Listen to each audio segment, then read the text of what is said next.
सुनो,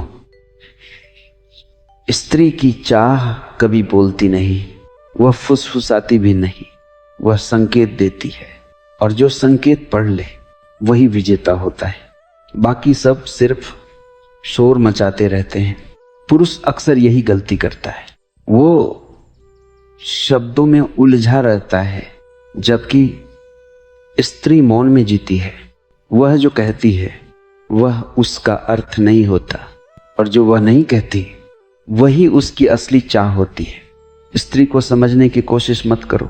समझना पुरुष का रोग है, स्त्री को महसूस किया जाता है, और जो महसूस नहीं कर सकता वह चाहे कितना भी सुंदर हो, कितना भी अमीर हो, कितना भी बुद्धिमान हो, वह स्त्री के सामने हार ही जाता है।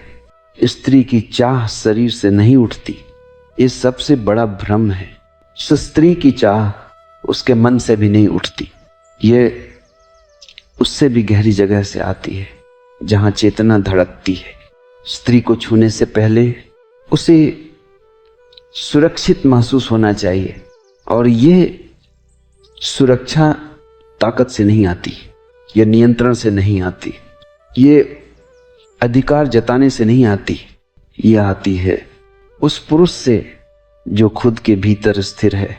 स्त्री उस पुरुष से आकर्षित नहीं होती जो उसे चाहता है, स्त्री उस पुरुष से आकर्षित होती है जिसे उसकी जरूरत नहीं।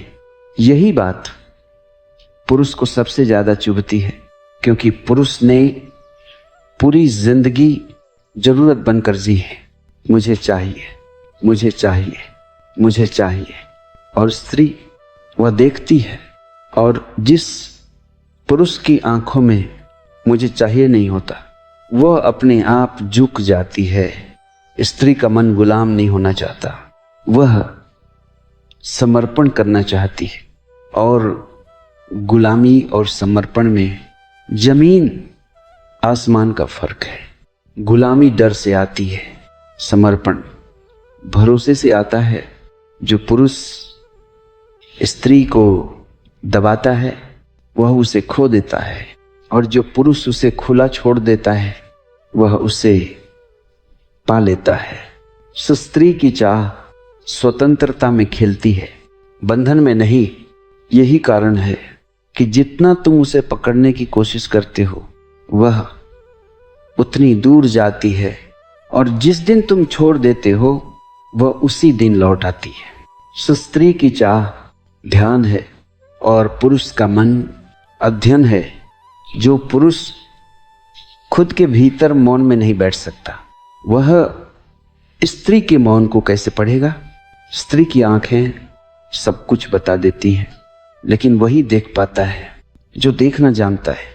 देखना मतलब निहारना नहीं, देखना मतलब मांगना नहीं, देखना मतलब उपस्थित होना। स्त्री उस पुरुष की ओर खींचती है जो उसके सामने पूरा मौजूद हो, जिसकी आंखें मोबाइल में नहीं, जिसका मन भविष्य में नहीं, जिसकी सांस अभी में हो। स्त्री को प्रभावित करने के लिए कुछ करने की जरूरत नहीं, बस कुछ होने की जरूरत है, और ये होना बाजार से नहीं खरीदा जा सकता।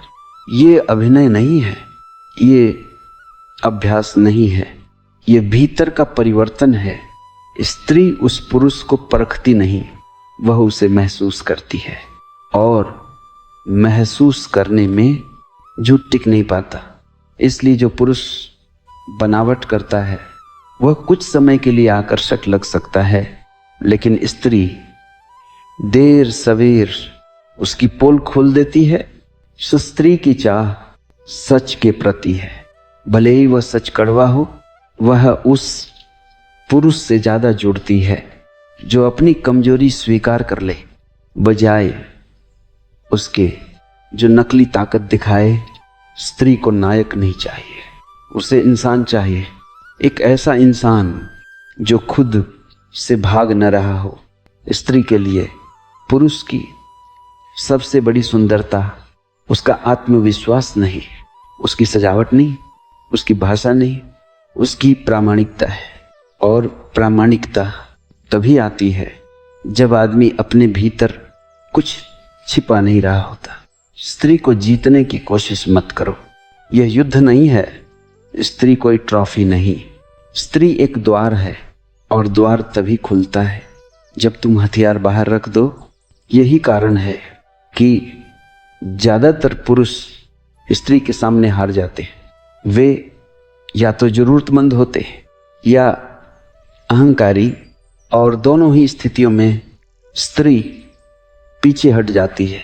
स्त्री उस पुरुष के पास आती है जो ना तो भीख मांगता है और ना ही डराता है, जो सहज है, जो ठहरा हुआ है, जो खुद में पूरा है। और जब पुरुष खुद में पूरा हो जाता है तो स्त्री अपने आप आकर्षित होती है, क्योंकि अधूरी चीजें अधूरी चीजों को खींचती हैं, लेकिन पूर्णता को पहचानती है। सो स्त्री की चाह तुम्हारे शब्दों से नहीं, तुम्हारी ऊर्जा से जागती है, और ऊर्जा झूठ नहीं बोलती। यही स्त्री सम्मोहन विद्या है। कोई मंत्र नहीं, कोई चाल नहीं, कोई ट्रिक नहीं। बस एक बात, खुद के भीतर उतर जाओ और याद रखो, जिस दिन तुम स्त्री को समझने की कोशिश छोड़ दोगे, उसी दिन स्त्री तुम्हें समझना शुरू कर देगी। स्त्री कभी अचानक आकर्षित नहीं होती। ये धीरे धीरे होता है, इतना धीरे कि पुरुष को पता भी नहीं चलता, और जब उसे पता चलता है तब तक खेल खत्म हो चुका होता है। क्योंकि स्त्री निर्णय नहीं लेती, वह पिघलती है, और पिघलना तर्क से नहीं होता, ये सुरक्षा से होता है। स्त्री उस पुरुष के पास नहीं जाती जो उसे बदलना चाहता है। स्त्री उस पुरुष के पास जाती है जो उसे वैसा ही स्वीकार कर ले जैसी वो है। यही स्वीकार स्त्री के भीतर सबसे गहरी चाह को जगा देता है, क्योंकि पूरी दुनिया स्त्री को कुछ और बनाना चाहती है, और जो उससे कुछ भी नहीं बनाना चाहता वही उसके सबसे करीब पहुंच जाता है। स्त्री को सलाह मत दो, उसे समाधान मत दो, उसे ठीक मत करने की कोशिश मत करो। वह टूटी हुई नहीं है, वह बस सुनी जाना चाहती है, और जो सुन लेता है वह आधा रास्ता जीत चुका होता है। पुरुष अक्सर यह भूल जाता है कि सुनना एक शक्ति है। स्त्री उस पुरुष के सामने खुलती है जो बीच में नहीं बोलता, जो प्रतिक्रिया नहीं देता, जो बचाव में नहीं जाता। स्त्री उस पुरुष से दूर हो जाती है जो हर बात पर खुद को सही साबित करना चाहता है, क्योंकि स्त्री तर्क से नहीं जुड़ती, वह जुड़ती है भाव से, और भाव को तर्क से मारा नहीं जा सकता। स्त्री को चुनौती पसंद है, लेकिन संघर्ष नहीं, उसे गहराई पसंद है, दबाव नहीं। वह उस पुरुष के साथ खिलती है जो रहस्यमय है लेकिन असुरक्षित नहीं, जो खुला है लेकिन लाचार नहीं, जो नेतृत्व करता है लेकिन नियंत्रण नहीं करता। स्त्री की चाह उस पुरुष के प्रति जागती है जिसके पास दिशा होती है। जिंदगी किसी और के इर्द गिर्द नहीं घूमती।